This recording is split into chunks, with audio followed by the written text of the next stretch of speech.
Ya Le Krim. Iya Pak.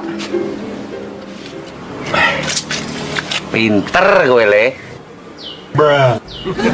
Pak iki wis tandang gawe kringete dromo saneyane lagi teko. Jane niat nyewangi Pak ora? Lah ter aku lagi tangi kok. Lah gelem diwangi apa ora, nek ra gelem ya tak turunne aku. Anak kulino dimanja sing ngene iki. Ora ngerti gawean blas. Manja apa? Wong kene sembarang-barang golek dhewe kok. Mandane enane wedhusku ya mbok doli napa? Wong wedhus didol nggih nempur wae ya melok mangan ngono lho. Lah kok jek nyalahne pake lho. Demen wae lah adik-adikmu keluwen. Lah ngono kuwi lak yo tanggung jawabe wong tuwek to, Pak. Kuwi lek wong tuweke mampu to, Le. Kowe kan yo ngerti dhewe, Pakmu jarang mampu. Kon mampu kondi, lah sama nangger duit curan, duit saiki lho bingung lah arep tombok nomor. Genah lek oleh yo mangan bareng-bareng wong sak omah ngono lho. Kok ora mikir to kowe iki? Apa nolehi? Lah mosok urung tau oleh to, Le? Urung, genah sampean nek tombok nomor mesti ngongkon aku ngono kok. Ya sabar, ditrateni suwe-suwe perlu panggah oleh. Oleh kupon kuwi ya. Lah iya. Duit Pak kaya ngono kaya betah to Krim iki. Idolno kono ae lah. Timbo ya masane dijol nih. Nak cara aku ra digandoli mak kae dhisik wis lunga, Pakno.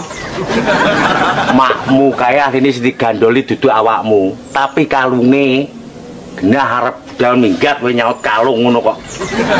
Wah, alah, kalung silian nek. Lah roh lek kalung silian kok ya mbok gawa. Terus lek sing duwene kokne pake preyo isin. Walah, Pak wong gelinane ngisin-isine kaya jek duwe isin barang. Oh, lah raimu arep entrunyam kowe karo wong tuwek.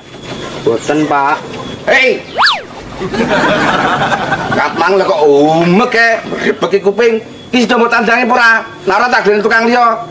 Ora ditandangi piye to, Pakno? Aku lho wis setengah hari punjul lek.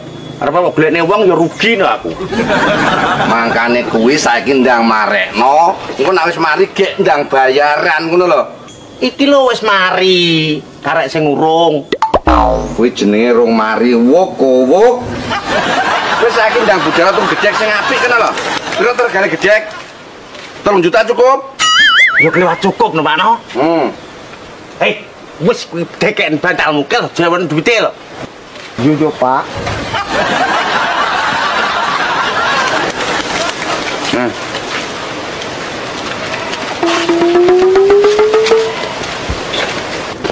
Samane yo ngono lho Dik Mindul kabeh nang golek tukang mesti ora tau memper. Lah patra eneke lho ya guru kuwi, Pakno. Terus ngene sok-sok nak tandang gawe sama ngomong Pakno, tak golekne tukang sing kelas. Yo.